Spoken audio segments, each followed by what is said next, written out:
Anointed Deacon. 5 mana, 3/3 vampire. At the beginning of combat on your turn, you may have target vampire get +2/+0 until end of turn. Sure, we've seen Sure. these effects before. They're fine, because your vampire deck's going to be kind of aggro-y, probably going to have a lot of flying, and you want ways to Lifelink. punch through. It's nice that it works well with lifelink in that it kind of Yep. gains 2 life, but in the end it's just an extra 2 life. And the other guy that's like 3/3 that gives +2/+0 to an artifact creature from the other set that costs 3 was really good, and this is far worse at 5 mana. And it should have been a 3/4 or cost 4. Not that we care about what it should have been. As it is, you're not going to want to be eager to play a card like this, but it's fine. Yep. Bishop of the Bloodstained, another 5 mana, 3/3 vampire, cleric. ETB, target opponent loses 1 life for each vampire you control. I mean, the elf version of this cost 3 and was busted. Yeah. And there were a lot more elves and elf tokens than there are vamps in this set. You don't gain life also. I mean, not that the elf did, but I'm saying like in a general sense, Yeah, like for a 5 mana one, you might want to suck their blood. what this card is, yeah, because it's a vampire and it costs a bunch more. In a general sense, they're going to lose about 4 life in an optimal scenario. So like 5 mana for a 3/3, they lose 4 life. Not where I want to be. No, it's not great, but just like the Deacon, it's like a fine top end on your aggro vampire deck if you need it. But it's worse unless your deck is snowball or bust. If you're not a snowball or bust deck, this card's just going to be a weird little like lose 2, lose 3, 5 mana, tough to block with. You need to be hyper aggressive and have this be the top of your card. Yeah, well, hyper aggressive in a like going wide fashion too. So it's a Sure. very specific thing. Blightkeeper, 1/1 flyer for 1, another raid enabler, and this is our black one-time invoker, and it's Soul Feast. I'm really unhappy, but at least this one makes sense that you can't do it over and over again. This card's one of the reasons why we don't have invokers is because of effects like this being invoker would be unfair if people Yeah, it'd wouldn't be way like too it. good. So I don't mind if this card existed in itself. The ability is fine. I mean, it domes them. It's exciting in that it's raid enabler that's not dead late game. This is the first one of these that I've liked so far. Yep, agree. I mean, it's also like the best rate we've seen on these. Like Totally. 1/1 flyer for 1 when you're like raiding and stuff is legit. It's kind of weird that it's not a vamp, but I get it because the other ones don't have relevant creature types, right? The white one's a dog and the blue one's a trilobite, so I guess this one can't be a That's a super vampire. good point. Yeah, I mean, it's like the spirit guides, right? Like you have a cephalid spirit guide, it would be the blue one. Right. They always try to make the good cards creature agnostic Yeah. for whatever Blood reason. Crazed Paladin. 1/1 for 2 rare. Flash. Flash, interesting on a vampire. Blood Crazed Paladin enters the battlefield with a +++ counter on it for each creature that died this turn. Love the evil paladin flavor. Love it. It's about Same. time. And I love the art where like the shadows over him, but like the sun is reflecting off the fucking rainbow dinosaur bodies behind him. Yeah, this will very often be a 2 mana 3/3 because creatures trade in combat at least 2 or 3 times before turn 5, and you Yep. can fit this in as one of your 2/2 drops on turn 4. This will very often be a 3/3 for 2, and you should treat it as such. Yep. Like Sarah Avenger, but you can play on turn 4 instead of turn 5. In constructed, I can see it being part of the the suey black of the format. Oh yeah, Being like the anti-wrath card, like they wrath your 4 creatures, and you're just like instead 5/5 my turn. yeah. This card would be. I mean, it's a rare, so you won't see it that often. You don't have to play around it really because the downside is you get a 7. You didn't play around it, and your opponent gets a 7/7. Not they get like 7/2/2 wolves like the other versions of this. Right, right. Or like Color of the Claw or whatever. So you don't have to really play around it as much, and it's not a blocker. That's not a huge blocker because combat hasn't happened yet. It's post combat most of the time, yeah. But I just love it because it's a fair version of a card that you can build the game into Yeah. without your opponent really being any the wiser. Agreed. Boneyard Parlay. I like Parlay. 7 mana Parlay. sorcery. Exile up to 5 target creature cards from graveyards. An opponent separates those into 2 piles. Put all cards from the pile of your choice onto the battlefield under your control, and the rest into their owner's graveyards. So, fact or fiction, Living Dead, like Yeah, this is Death or Glory is the same. Used on yeah. both graveyards. Um, Yeah. I mean, at least these are all in your control. It's 7 mana. It's in limited. You don't want to have to play a card like this. In constructed, I can see this being very good depending on how you build your deck. But overall, there's just better versions of this card that exist. We can ignore this pretty easily. Yep. Contract Killing. That is a great card name. Yep. 5 mana sorcery. Destroy target creature. No ifs, ands, or buts. Destroy target creature. And you get 2 treasures. Because you killed it, and so you fulfilled your contract and you get paid. Little payment for a price. I dig it. I mean, 5 mana removal is like almost the standard now, like the final reward and whatnot. Like, and now it's 3 mana removal in a way. So it's a way to have not on curve removal, but not have it like eat up your whole turn. They did this with another card, Dark Betrayal or something, where you got 3 black back for it. And this is better than that, I think, because you can use the mana the next turn to cast like an 8-drop or some shit. Yep. But this card is going to be a first pick, high pick, good pick. You're going to want a card like this, assuming that the format isn't absurdly fast. I assume it's not. It's going to be the best card you can go for. Yeah, the nondescript removal being able to kill like the dinosaurs, I think, is the idea. Yeah, and also make the indestructible card a little bit more desirable, along with the hexproof one, because it prevents them from getting their mana back for their investment. Right. So you kind of like burn them. So just keep that in mind. Costly Plunder, 2 mana instant as an additional cost. Sacrifice an artifact or treasures, draw 2 cards. We've seen cards like this before. And they've always been sort of like fringe playable and limited, never really break through and constructed. Perilous Research, eat your heart out. Yep. This is just like, not a great card. Nope. The fact that you can sack a treasure is if it's kind good, of it's only marginal. Huh? Yeah. It's whatever. I mean, there's not a lot of Ichor Wellsprings laying around, No. It's just treasures is why it's artifact, right? Yeah. Oh, totally. I definitely think this card is just like when it's good. It wasn't like you cheated the system. You had to have a good situation for it to be good in itself. Right. It's just so rare. It's like if you're playing like a grindy black. If you're playing a grindy black mirror with a lot of removal, and your opponent has like it doesn't get you out of a mulligan. Your opponent has a bunch of contract killings, like it's kind of good there. Like you rob them of 2 treasures and draw 2 cards.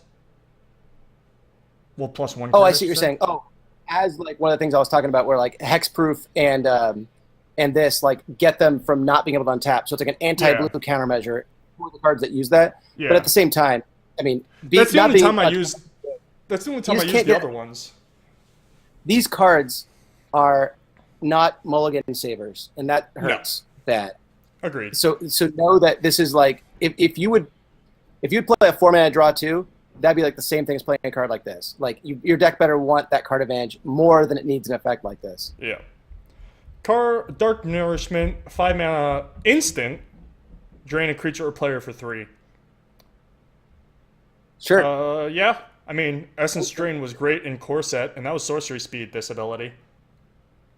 Yeah, I mean, it's an uncommon, but it's fine. I mean, this card does what it says it does. Yep. It's not unfair. You don't want to play 3, unless like you're, it is the kind of card you can have too many of if you're not careful. But yeah, and it also shares the slot with the contract killing. Yep. So like, if you already have a contract killing and a Dark Nourishment, then like your third 5 mana removal spell goes down in value. Oh yeah. Deadeye Tormentor, 2/2 for 3 raid. You Rav Rats them. That's sweet. Yeah, it's not Mitsurugi, other guy, whatever, the 2/1 guy that did the same thing in Cons. I have no idea what you're talking about. There's a 2/1 that did the same thing that couldn't block.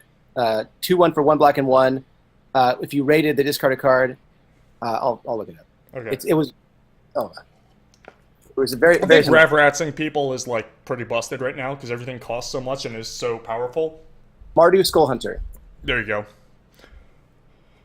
And I Hot think shot like, on top of it. Man, it was recently printed at 1BB and made boards for constructed.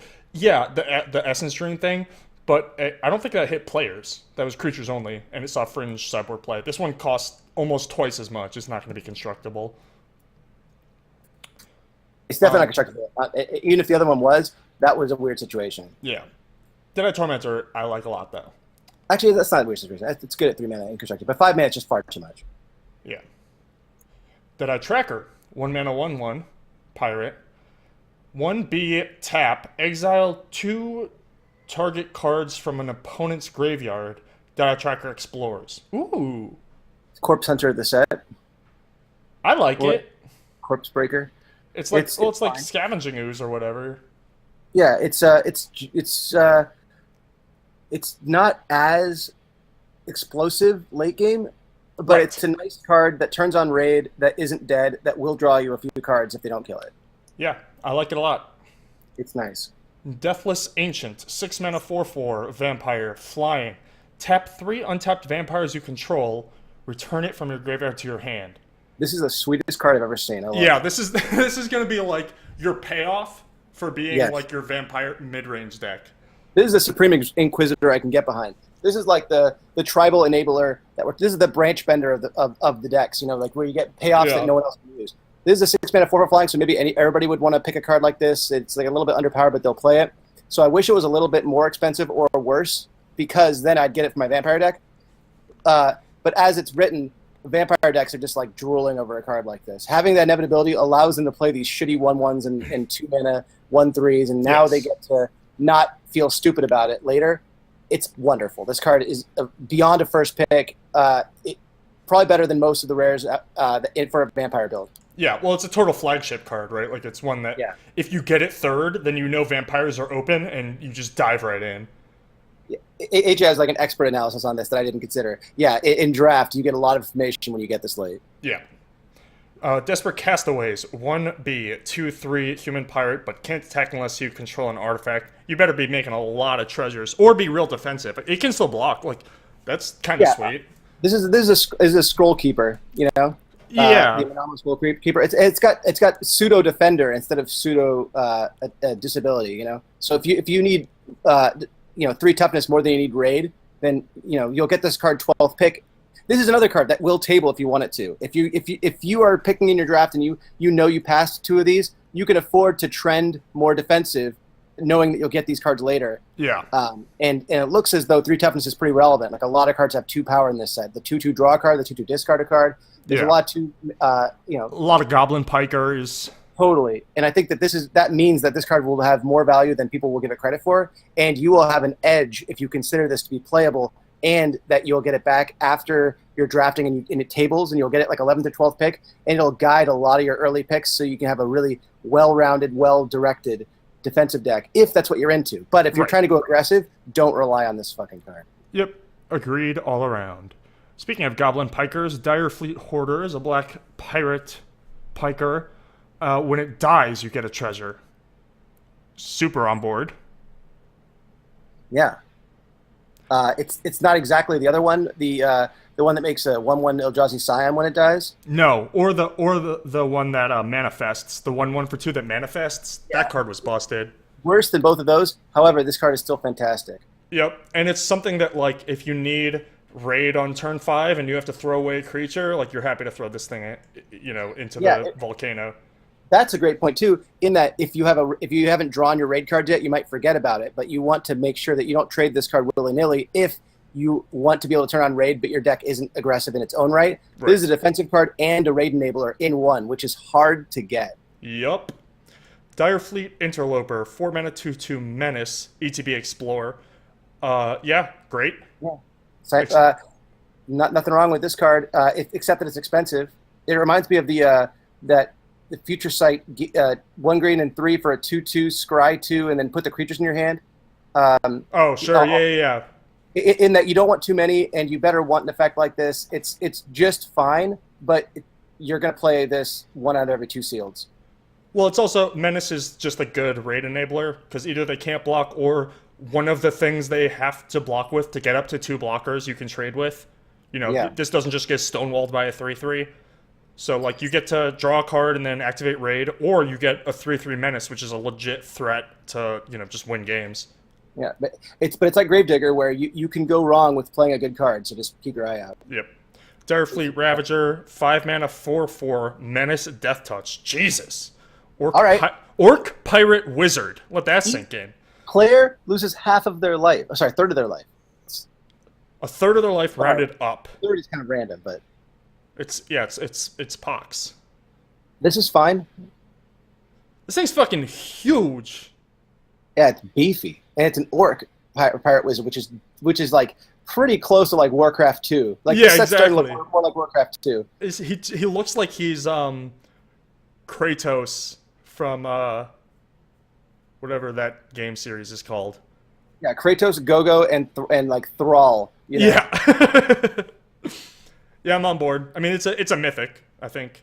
That's the orange. Yeah, you don't have to worry about this in draft much, but yeah, taking it and playing it, it will reward you. And 5-mana creatures that don't pass the Jace test are not constructible, but it's like bomb level mythic in if it was half your life, you might be able to see a place where that would be relevant, but even then, like, yeah, you're not going to play this card in constructed unless God of War is indeed the game series. Somebody told me to read the flavor text. So his fists fume with the decay of death. Each strike a plague on the hearts of his enemies. Yeah, it's definitely a nod to Pox. I dig it. Yep. Sucks for the enemies. Yeah. Oh, those sad enemies. Duress. Like Spell Pierce. Super format defining card. So, like, even if people aren't playing it, the fact that you have access to it means that, like, the sort of flubber that is the metagame can't really push out in like these specific directions.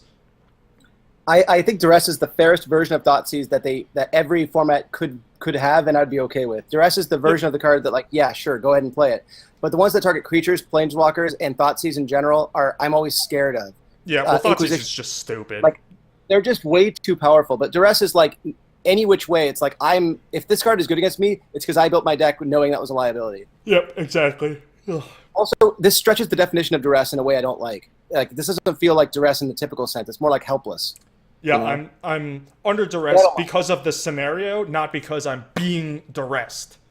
Yeah, and that's like, it's a stretch, but because the art's so good, I'll look past it. Yeah, well, it's it's an allowable use of the English word of duress, but it's just not the same usage that we've grown to know from previous uses in Magic. Was distress taken? Yes, distress is BB. Discard spell. Well, glad they didn't print that one then, because that card sucks. Yeah. Well, Next Transgress cool. the Mind was like almost right, Yeah. It was just unplayable enough. Yeah. Felon Fleet Captain, another Goblin Pirate. Piker.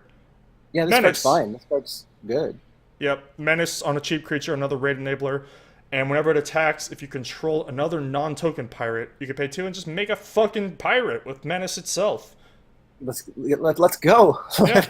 Let's go, guys. These cards are just always playable. Yeah, I mean, and if that sort of Sui black deck exists, this might find a home. Pirates are like exactly zombies in this set. Yeah, exactly. Fathom Fleet Cutthroat, 4-mana 3/3 pirate. ETB, destroy target creature an opponent controls that was dealt damage this turn. This is going to blow people out until they learn their lesson. The Raid Bluffer card. The card that rewards them for trying to assume you were just raiding. Yep. And it's like, nope, I wanted to kill your 6/6. I wasn't throwing away this for raid. I was getting you in rope bindings. Yeah, and you run like the triple, quadruple level bluff of like people will block with their 6/6 instead of their 3/3 on your 2/1 because like they don't want to get like blown out by a combat trick that they know about, and then you're just like, man. It reminds me of Mad Dog versus the Must Attacks, where like Mad Dog you must attack with it, but kind of not really. Also, so like people thought you were trying to get Threshold, but like it was the bluff, rebluff card. Yeah. Where would you have attacked with this if you didn't have to or not? And also like how much of this are you trying to mess with me on? Like, yeah, this card, it's not like it's too good in its own right, but the fact that you can kill a 6/6 because they don't know whether or not they should block or not is a lot of emotional distress that inflicting on the opponent will have long-term benefits on. You do this in the match, and they'll be emotionally distressed for the next 40 minutes. Well, Orzhov Euthanist was like the most fucking abusable. Like, you break people's spirits with that card. In half. Yeah. Nothing took the wind out of you more than the Exhumer. Yeah. Whatever the Orzhov, whatever that. Euthanist, yeah. Nothing took it out. You died before the creature did. Yep. Grim Captain's Call, 3-mana sorcery. Return a pirate from a graveyard to your hand. Then do the same for vampire, dinosaur, and merfolk. I don't know what sort of menagerie you're running over there. if you can consistently get 2, this card has nothing but upside, and you always want a card like this in your set. Well, like, you need to get 2. But like cards that are like, what 1 black and 2, return 2 creatures from your graveyard to your hand are routinely not unplayable and sometimes very good. So this card has a lot of upside and very little downside. Well, you need 2 and the capability for a 3rd. Because like at 2, it's not worth it. At 2.2, at 2.2, it's worth it, right? Yeah. Black has vampires and pirates. Blue has merfolk and pirates. So in your blue-black decks, this gives you the card advantage that you might be lacking otherwise. And dinosaurs are pretty hard to pair with any of those 3. Yeah. I think that in general, because you're black, you already have vampires and pirates. So if you play this in 2 colors, you're either getting dinosaurs or merfolk to come along for the ride. And I think that white has white has vampires and dinosaurs. You're pretty live to have 3 different options, maybe 4. And overall, I think this card will see play. I mean, you need 2 creatures anyway to cast it. If this was the return 2 creatures from your graveyard to your hand that we're talking about before anyway. So this card is just going to be on the radar for you need a card for card advantage. Yeah. Grim Captain's Call's your friend. The elk says black-green is the one that can get all 4. Ah, yes, that's very true. And black-green is the card that this sees the most play in generally because they like to return fat creatures and there's not card advantage intrinsic. But between Explore and other things, we need to be aware that card advantage might already exist efficiently. And when card advantage exists efficiently, Gravedigger effects are less valuable. Yep. Heartless Pillage. Mind Rot. Raid. Get a treasure. Sign me up! Love me a Mind Rot. Yeah. It's a 2-mana mind. 2-mana Mind Rots are always nice. And going from 3 mana to 5 mana, like going from turn 3 to turn 5. Yeah. Is non-trivial. It's the best version of the it's the reason why Darksteel Ingot isn't just straight unplayable. Is that 5-drops are very impactful, and if you have plenty of them and lots of 2-drops, then this card acts as a really good go to 5-drop enabler. So Mind Rot was already good enough, but this has a huge upside if you're top heavy and have a lot of 2-drops.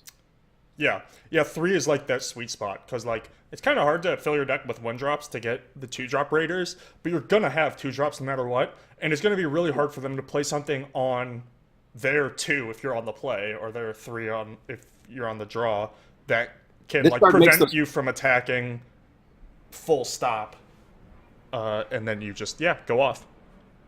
Remember those 5-drops earlier that were like they sucked because they were 5-drops? Like this card would make them less terrible. Yeah, if you can bridge that into them, then you're doing something. You're making something happen. Yeah, anyway. Freebooter, which is a fun word to say. Freebooter. They made it good. Wow. Flying 1/2 for 2. ETB, target opponent reveals his or her hand. You choose a non-creature, non-land card from it. Exile that card until it leaves the battlefield. So it's a real specific brain maggot. Or Mesmeric Fiend, if you're old. Not being able to take creatures with Brain Maggot is non-trivial, as in it's important that you can't take creatures. Right. But the fact that it's a 1/2 flyer, I feel like they kind of understood that they were limiting it, and they gave it some upside. Yeah, they put it in the sky for you. That was nice of them. And that makes it fine, and I think that generally speaking, this will prevent a removal spell from being played 1 to 2 turns earlier, which is kind of a lot. That does a lot. Yep. It in a raid style deck, in a blue-black deck, for example, this card does a lot of the same things that like Thieving Sprite did, where like it just disrupts your opponent's whole like agenda and make tough decisions that suck. Yep, agreed. God, that card was awesome. Yeah, man, it was the best card that looked innocuous. It looked like it was just a regular old card that just gave a little bit of card advantage. No, it just ripped your soul open. Yep. Lurking Chupacabra. Well, I've been calling like weird like Simic creatures Chupanibres for years, so of course they're gonna take that away from me by actually printing a Chupacabra. 2/3 for 4.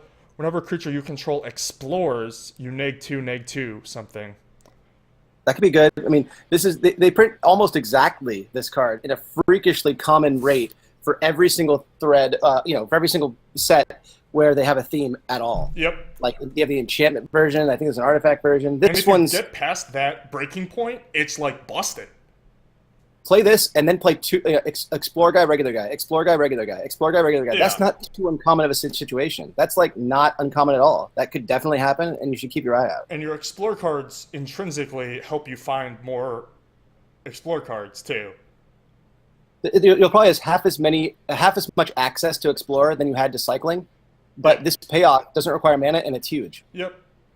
March of the Drowned. B. Sorcery. Choose one. Return target creature card from your graveyard to your hand, or return 2 target pirate cards from your graveyard to your hand. This is like the better version of the other one most of the time. I'm looking it up because we both know what we're talking about. Ghoul Caller's Chant. Yeah, Ghoul Caller's Chant for pirates. And that saw play. This will see play. It's fine and limited if you have pirates with come to play abilities or just a lot of pirates, both ways. If you have like 13 pirates, this card's busted. Yep. Agreed. Especially ones that like work well together because you're like tying the room together, you know, like you get the synergies in addition to the card advantage. Everyone's like draw a card, discard a card, look at your hand, take a card, like, and they're all 3 mana or less. Like, yeah, man, this is all great. And the more rare pirates you have, the better it gets as well. Yeah. Mark of the Vampire. This card is the most frustrating Armadillo Cloak you'll ever lose to. I don't think I've ever lost to this card. Are you kidding? I lost in Corset to this constantly. Like that. There was the Corset version. That Corset, where everybody played it and thought it was playable, is the format that I have. Like, it's my second best format ever. Like, it's the format that I have the second highest win rate of any limited format in my entire career. And I never played this card and never lost to it. Looking that up. Huh? Dude, I think it might be the same format. I had a crazy win percentage in M11 and M12. That was like my intro to Grand Prix Magic was just winning exos and seals on those. Yeah, well, the GP in Costa Rica that I top 8'd was this format. And actually... M13. So, no, I was really bad at M13 because it was Bloodthirst and I hated that. So okay, I was really bad at it. No, I think it was M12 that I'm thinking of. Oh. Well, Mark of Vampires M13 was when it came out. Okay. Well, then never mind all that stuff I said. Because I thought it was M12. I consider it true. Good enough for me. No, this card is not good if there's, like, enough removal in the format. Just, like, baseline. Sure. If they forgot to put removal in the sets, then card or if it's toughness based in the way that right now it's toughness based and power based. If it's too high, you can target it, which makes it worse against those. But if there's other sets where like it's like all lightning strikes and like swats and other stuff, like then this card becomes better. You have to even then though you still have to catch them tapped out. Yeah, it's going to be a card you will lose to, so be emotionally prepared for this. But the card itself should not be a card you're eager to play. Yeah. It doesn't even turn it into a vampire. Just saying. It should have originally, for sure. Yeah. Queen's Agent. 6 mana, 3/3 lifelink. Explorer. Sign me up again. Yeah, I mean, I'm going to play it. Obviously, the more expensive it is, the very different shape and dynamic Explorer takes on. But, yeah, totally fine. Because it has lifelink, the 4/4 versus 3/3 makes it survive and gain more life. Like 3/3 lifelink's pretty shitty, but when you draw a card, I'm fine with it. 4/4 lifelink, I'll pay 6/4 without anything else. And you get like the pseudo scry. Yeah, so it's like both ways you're not going to be disappointed. Playing this on turn 6 means that you will live to untap, and that's more than you can ask for out of a 6-drop if you're looking to either draw a card or have a defensive position. And with treasures, 6 might be late. Totally. Oh yeah, you can go right into this. Queen's Bay Soldier, Grizzly Bear with a story to tell. Fine.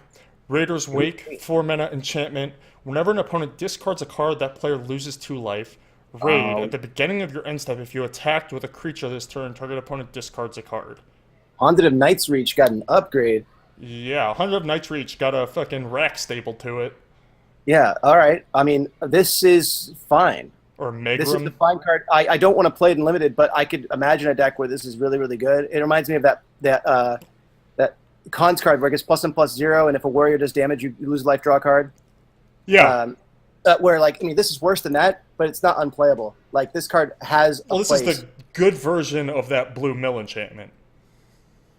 Oh, yeah, totally. Yeah. and they don't go together either. No. Revel in Riches, 5 mana, rare enchantment.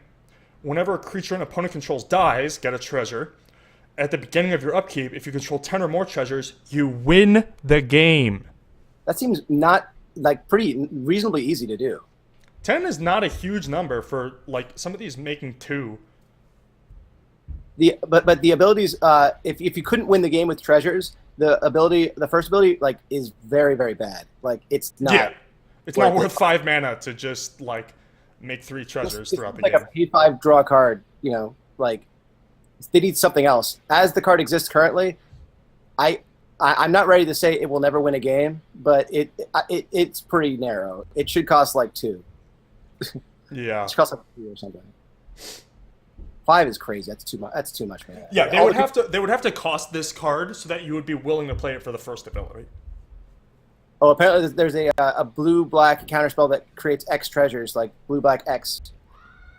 So, but wow. Still. All right, we'll get to that one, because there's the mana drain one we already got to. There's something, but, you know, because it's upkeep, they can always interact with it, so it's not, you know. Yeah. Can you guys hear these children just going ham outside my apartment? I don't know if the mic's picking that up, but they are going full-on ham. I got misled about the blue-black X treasures thing, but here we are. Anyway, so why would they lie to you? Ruin Raider, 3/2 for 3, Orc Pirate, raid Bob once. Sure. Yeah, totally on board.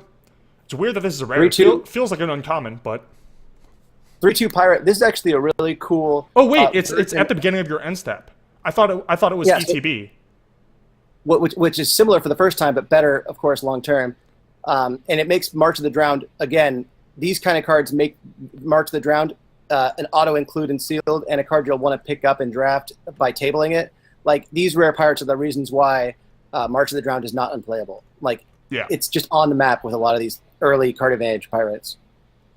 Yeah, this card's sweet. Again, that Sui Black deck I keep referencing that I'm not sure exists, but if it does exist, they'll like this card. I mean, yeah, every one of those decks needs a Crypt Breaker, and this deck already has like 2. Yeah.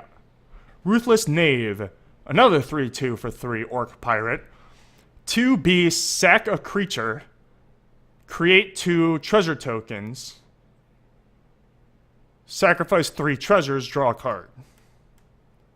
It costs 3, it's a pirate, it's a 3/2, it has ability that's not nothing. Its ability is a weird thing where, like, if you happen to have mana up and they play a removal spell, then you're, like, real happy. But it's not something that you're, like, seeking out to do on purpose. And if Sam Black is listening, this is a pay 1 mana, sacrifice a creature for no effect card also. What? Oh, yeah, because, you know, once you have the treasures out, it's really, you get the treasures right back. Yeah. So it's always good to keep an eye on Goblin Bombardment enablers. For sure. Sanctum Seeker, 4 mana, 3/4 vampire, rare. Whenever a vampire you control attacks, drain them for 1. I will take it. Yep. Again, doesn't pass the Jace test too well. But it's close. It's close. It's real close. It's like a really bad Hell Rider. Yeah. It's cheap vampire payoff, which you need for those cards to be good. I mean, you're going to play it in limited happily, but I don't think it makes it to constructed. Yeah, well, the other card that did make it constructed, the 1 black and 3/3 version of this, the Butcher, whatever that card is, where like it had the red ability. Yeah. So this card is about the same power level, and that card saw no play, and it kind of should have. That had a mono black deck it could have gone in, and it didn't go in that deck. Right. So this card I wouldn't keep my hopes up for. Agreed. Seeker Squire, a 2 mana explorer. Yes. Give me all of these. Or a 2/3 for 2, or a 1/2 draw a card. I mean, give it up. Yeah, you know? I'll play like 6 of these in my deck. Yeah, I mean, yeah. Skittering Heartstopper, a 1/2 for 1. B gains Death Touch until end of turn. Sure. Careful with cards like this because you don't have infinite mana, but you'll play this card and not feel bad about it. It's a raid enabler that doesn't trade with nothing. Yeah, it enables. Just be careful. It enables raid and is fine late game. It's the middle turns. It's turns like 2 through 5 that it's not going to be great in. And there's going to be times where like you'll be able to leave open a mana because that mana is a treasure. And so then they have to think, like, do I want to trade my best creature for a treasure and the Heartstopper, or... That's super cool. The treasures make this a lot more. Yeah, because you'll just incidentally have the mana lying around, but it doesn't refresh.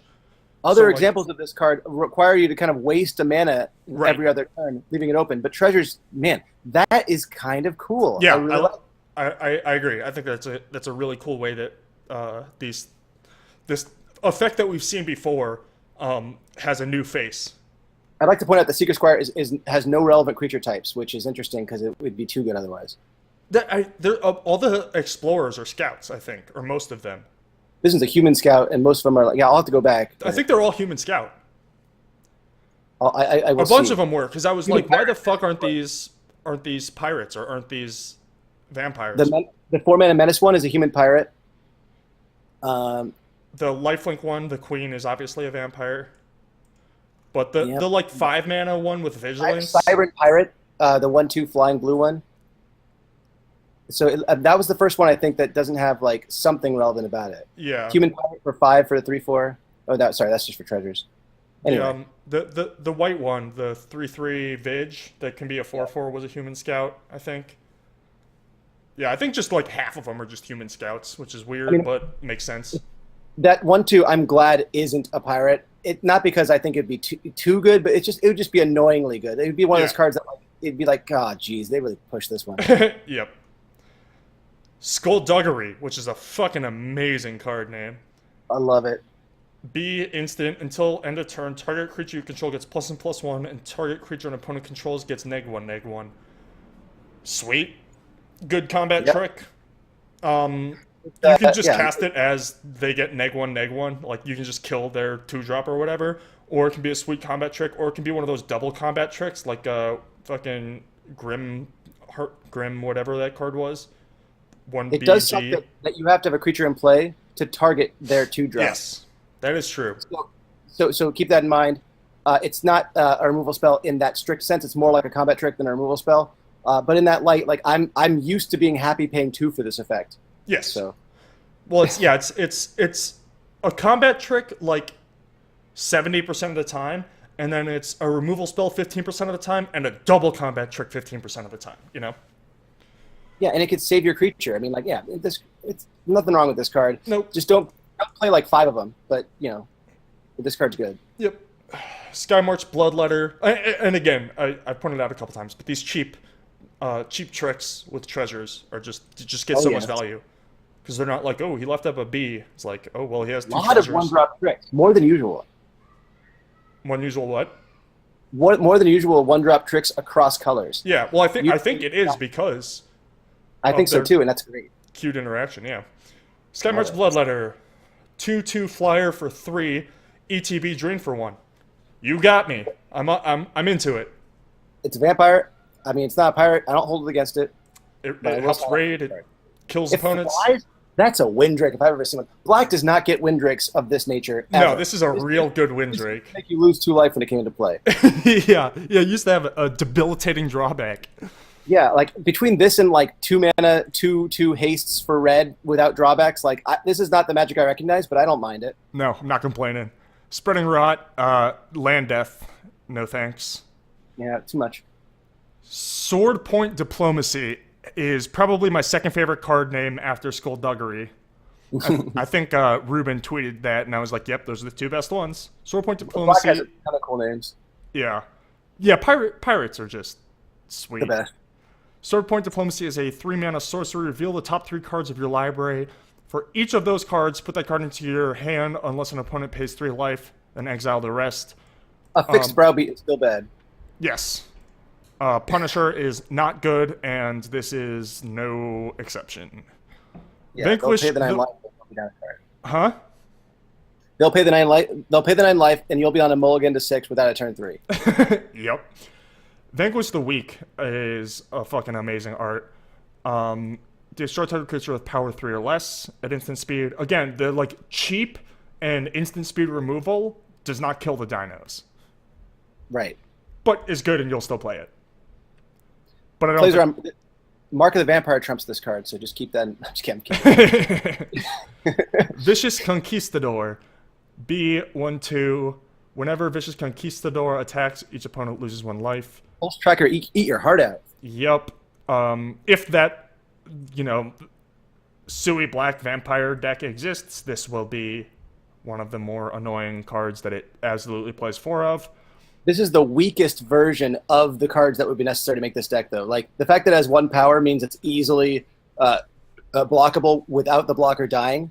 So keep in mind that with this card is not an efficient attacker. It's just a very fast version of a creature that you want for tribal and hyper-aggressive versions of decks. But in its own right, if they have blockers and they have them for multiple turns, this card just blows. Yup. Agreed. And again, with Magic more and more creature-centric, it's going to run into brick walls more and more often. Do not treat this as a 2/2. Treat it as a 1-mana 2-power. Pulse Tracker existed before people were all playing like 2-drop creatures in their decks. Like, there were control decks that Pulse Tracker would just attack for 5 times, Right. That's not the world we live in. It was Pulse Tracker saw play back then because of those gaps you mentioned, but these days those gaps exist less often, and this card's better, and therefore we'll see no play. Unless the situation presents itself to be perfectly aligned with this card being playable. Yep. I will also say I fucking love the flavor of Conquistadors being black and white and vampires. Yeah, because that's basically like American heritage personified in vampires. Yeah, just the historical significance of like the white man being like sucking out the resources of these. Yeah, like we follow the law, as it's written, and that means we're morally justified because those are the same thing. Yeah, like the conquest is its own right.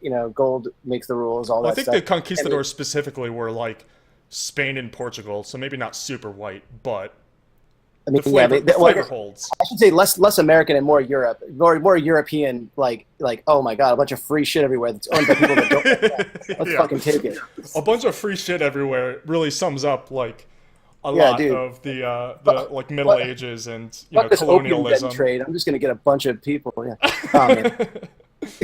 Vraska's Contempt, 2BB, instant, exile target creature planeswalker, you gain 2 life, rare. See, the cheap and instant speed removal, and cheap is saying something for 4, but the nondescript removal is rare. Like, they don't want this at common for obvious reasons. But Hero's Demise or Hero's Downfall was, fucking format defining. This costs 1 more but gains 2 life. Exiles instead of killing. Might see a little fringe play, and is obviously just super hyper great in limited. Yeah, if this card needs to see play in standard, then it will. But it certainly needs to be the best at what it does, and I hope that's not the case, or rather, it'd be unlikely if it's the case, but it might be the case. But in limited, of course, you're going to want to play this every day. You can. Yep. It's the 2 life, it's wonderful. Everything. This card's great. Yep. Walk the Plank, BB, Sorcery. Wish it was an instant. Good flavor. Absolutely could not be an instant. Destroy target non-merfolk creature. There's some merfolks, but what are you going to do? Could be non-dinosaur, too. Let's just be honest. Yeah. I mean, the dinosaur... You're really making dinosaurs walk the plank? Well, my point was flying. Like, and they even... It's like, that reminds me of like Katamari Damacy, where you eventually you just pick up the plank when you're rolling around. Like dinosaurs should not target dinosaurs, and therefore could be instant. Oh! I see where. But as it is, it's like great flavor, not and I get it with Merfolk, and it's like it would see play, except that it's not the most efficient version of the removal spell in Modern. Like it just is a cool non-Merfolk is something that excites me just internally. Yeah, it's cool. I mean, most of these are usually instants, so this is a little disappointing, that it has to be a sorcery. But yeah, it doesn't kill fish or trilobites. I guess the fish just die from being on the plank, not walking it. That's a great point. Wow. See, I was ready to agree with you, but they thought of everything. They really did. And flyers, when I tweeted about flying for this, they were like, "Oh, it's chained up, so it can't fly." But like, not all flying creatures use wings to fly. Like some of them are just fucking. Do they just fly? They just float. But if you put the vampires' palms face down, they can't fly. That makes sense. There you go.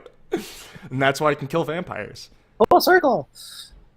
Well, you know how you get really sunburnt when you're in a pool because you're getting the sun and the reflection of the sun. I don't go outside very often, but I can imagine. Yeah, well, that's a thing that happens. Oh, okay. Same for like snow. Like if you're snowboarding Oh, when it's snow, sunny out, like you just get you have to learn the roasted. hard way once in your life. The snow gives you more of a sunburn than anything in the world. Yeah, yeah, it's the same idea for vampires. Like they're just getting double sun on the plank. That's true. That's why you don't. I saw some vampire pirates, but they got to be careful. Yeah. Wanted Scoundrels, a 2 and a 4/3 pirate. But wait, when it dies, the opponent gets 2 treasures. No thanks. You better know what you're doing, You better really fucking know. Or you better have like a card that's like if your opponent controls, loses 3 life for each artifact they control or something. But even then, they can just sack them. There's got to be some weird shit going down for you to want this. This card didn't need to exist. This should have been replaced by something else. I don't mind because black always gets some like this, but like that card is just not going to see play and shouldn't. Yep, agreed. Maybe in the sideboard in limited, if your opponent has bad early defenders and a low count of removal that could remove it, then you might be able to justify it because it's not so bad late and it's really like good no early. Top end. Like a lot needs to go right. Well, even top end, the later in the game though, I don't mind. You pay 2 for this, they get some treasures that's like actually not so bad. But if you can play turn 2 and it will reliably live, and you know that because of game 1, then this card is a card that you could board in and be reasonably satisfied with if it improves the quality of your deck like by a lot, and it gives you an answer to a deck. Which it won't because it's just a creature. Yeah, I boarding this in correctly will be fun, but otherwise, I hope all of my opponents play that card against me. Engrass Marauder.